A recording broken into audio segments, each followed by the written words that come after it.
अस्सलाम वालेकुम। हम जान छुड़ाए पतली गली से निकलने ही को थे कि पीछे से जो आवाज़ हमारे कानों तक पहुंची, हमें रुकने पर मजबूर कर गई। आवाज़ ना थी कि अल्फाज थे, आज से पहले तक मुफाद परस्त टोला जो शोबदाबाजी दिखाता, उसमें ये झलक कहीं न कहीं दिखाई दे जाती कि फ़ायदा उसमें एक तरफा है, यानी खुद उन्हीं की ज़ात का है। जबकि इस मरतबा जो तरीक़ा वारदात इख्तियार किया गया उसमें खुद का तिनका बराबर भी जिक्र ना किया, और जो भी अल्फाज इस्तेमाल किए गए बात हमारे फ़ायदे की गई।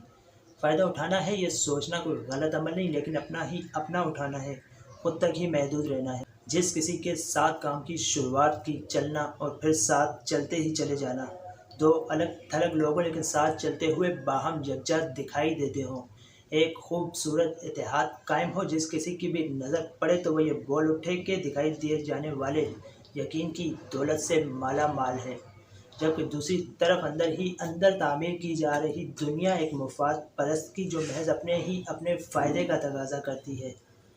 आबादी पर मुश्तमिल एक बड़ा हिस्सा इसकी पहचान से इस वजह से भी कासिर रहता है कि या तो वो बगैर सोचे समझे यकीन कर गुजरते हैं, या हाल ही में मशगूल रहते हुए दूर तक देखने की सलाहियत से महरूम ठहरते हैं, और फिर जो तजर्बात होते हैं ज़िंदगी में, जो किसी न किसी वाक़ये से हासिल हुए होते हैं, उन पर गौर नहीं करते और धोखा खा जाते हैं। लेकिन हमारे कानों तक जब आवाज़ पहुंची तो हम रुके और मुड़ कर देखा। यहाँ ये बात वाज़ेह रहे कि हमारे रुकने और मुड़कर देखने की वजह ये ना थी कि हमारे दिलों में भी लालच था और हम भी किसी न किसी एतबार से मुफाद परस्त थे, बल्कि बात यह थी कि तजस्सुस जो हर किसी में मज़ीद जानने, कुछ नया देखने और अलग से सुनने का मौजूद होता है, हमारे में भी भरा पड़ा था। और जिन अल्फाज का इस्तेमाल इस मरतबा मुफाद परस्तों की जानिब से किया गया वो ये थे कि बात आपके मतलब की है, सुन लें कि बात इस मरतबा आपके मतलब की है। ये सुनकर हम रुके और मुड़े तो ज़रूर थे, लेकिन अगले ही लम्हे उंगलियां कानों में ढूंसे, उल्टे पैर 9-2-11 होने में एक सेकंड भी ना लगाया था कि बड़ा तल्ख तजर्बा था मुफाद परस्तों से हमारा। तो कोशिश करें कि ख़ुद भी मुफाद परस्ती से दूर रहें और दूसरों के बिछाए हुए जाल में आने से भी ख़ुद को महफूज रखें कि जिस किसी को जिस पल ये मालूम पड़ता है कि वह इस जाल में आने को है तो वो जान छुड़ाने ही में आफियत समझता है।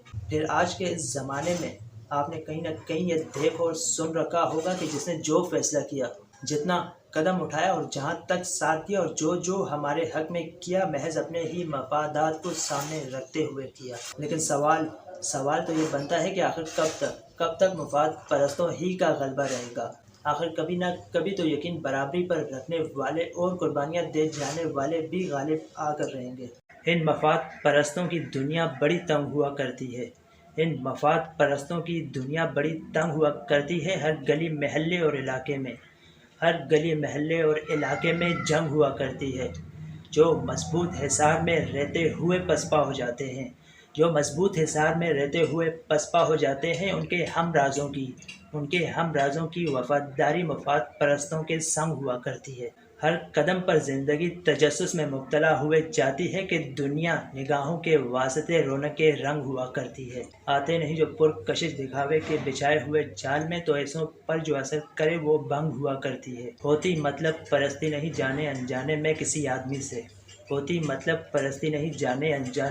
आदमी से, ये वो बीमारी है जो दिल से आहंग हुआ करती है।